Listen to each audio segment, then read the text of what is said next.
Chers amis, bonjour.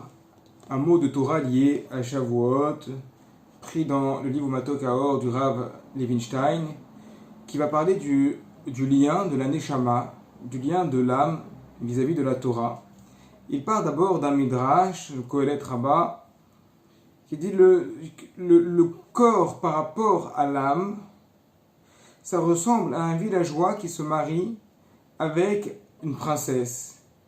Il peut lui amener tout ce qu'il veut, ça aura beaucoup de mal à la satisfaire. C'est pareil entre le corps et l'âme.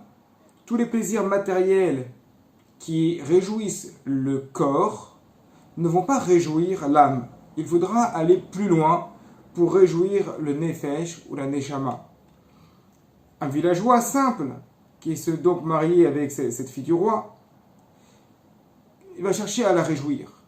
Comment va-t-il la réjouir, cette fille du roi? S'il lui amène quelque chose qui pour lui est considéré comme bon, pour elle, ça ne sera rien du tout. Pour le villageois, amener une bonne viande, amener un bon plat, un bon hamburger avec des frites, ça lui fait plaisir. Mais la princesse, ça ne va pas lui faire grand-chose. Il va donc aller devoir chercher quelque chose, sinon pour la satisfaire. Sinon, elle va être triste en restant mariée avec lui. C'est pareil entre le corps et l'âme.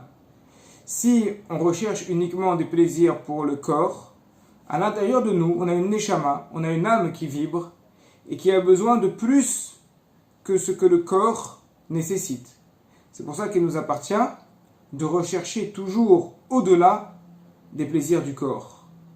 Quelqu'un qui a le mérite d'étudier la Torah, de prier, de faire les mitzvot, alors il va donner la nourriture spirituelle que sa neshama, que l'âme attend.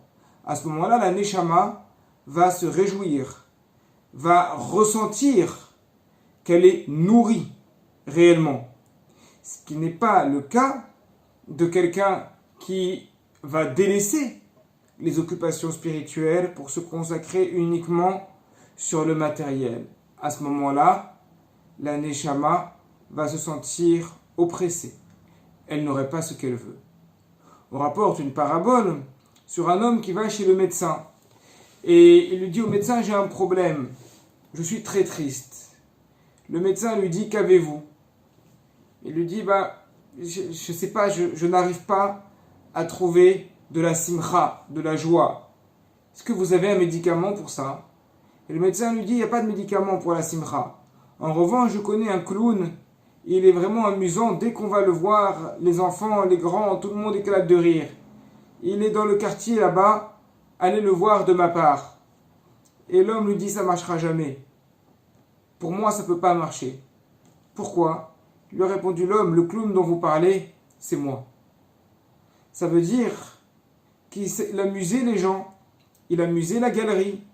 À l'extérieur, il apportait des réjouissances, mais à l'intérieur, il n'y avait pas la joie. Parce que, à force de s'occuper de l'apparence, à force de s'occuper de l'extérieur, et l'extérieur c'est évidemment le corps, donc avant de se préoccuper de nos plaisirs corporels, à force de s'en préoccuper, eh bien à l'intérieur, on est en train de creuser un vide.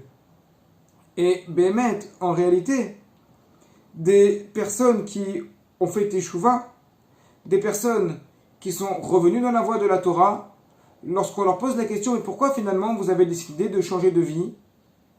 Et elles répondent souvent, parce qu'on sentait qu'à l'intérieur de nous, il y avait un creux, un vide. Et ce vide, qu'est-ce que c'est? Eh bien, c'est la neshama qui manque de nourriture, et certaines personnes arrivent à s'en rendre compte un peu plus facilement que d'autres. Et un des rabbanim que fréquentait Rav Levinstein lui a raconté qu'une fois, il a rencontré une personne qui avait fait teshuva, qui s'était repentie. Et cette personne, elle avait fait toutes les choses possibles et inimaginables. Elle est sortie, elle voyageait, s'est mariée plusieurs fois, elle a eu des entreprises, elle a eu des richesses, elle a été pauvre. Donc elle avait connu une vie, on avait l'impression que ce n'était pas une vie qu'elle avait connue, mais comme un chat, elle avait connu plus de 7 vies, quelque chose d'incroyable. Et cette personne lui a dit quelque chose de très vrai. Elle lui a dit, dans ma vie d'avant, j'avais tout et j'ai tout connu. Il y a une seule chose que j'ai pas connue, c'est la vie. La véritable vie. C'est-à-dire, parfois, on fait tellement de choses et on a même tendance nous-mêmes à être souvent impressionnés de personnes qui ont des vies qui sont des vies de Indiana Jones, d'aventuriers. C'est incroyable tout ce qu'ils bougent, tout ce qu'ils font. Oui, mais ce qui compte, ce n'est pas ce qui est fait avec l'extérieur. Ça, c'est le gouffre, c'est le corps. Ce qui compte, c'est comment, à l'intérieur, la neshama, elle est nourrie. Il ne faut pas oublier, notre corps, c'est comme ce villageois. Notre âme, c'est comme cette princesse. Et il faut réussir à trouver à cette princesse les bijoux, les parures qui vont bien lui aller et qui pouvons lui permettre de s'épanouir. Donnons de la nourriture spirituelle à notre neshama. C'est ça Matan Torah, c'est ça le don de la Torah. Le don de la Torah, c'est ce moment-là où tous les Bnei Israël étaient juste en bas du Har Sinaï. Et là, ils ont entendu, ils ont vu, nous dit le verset, ils ont vu les voix.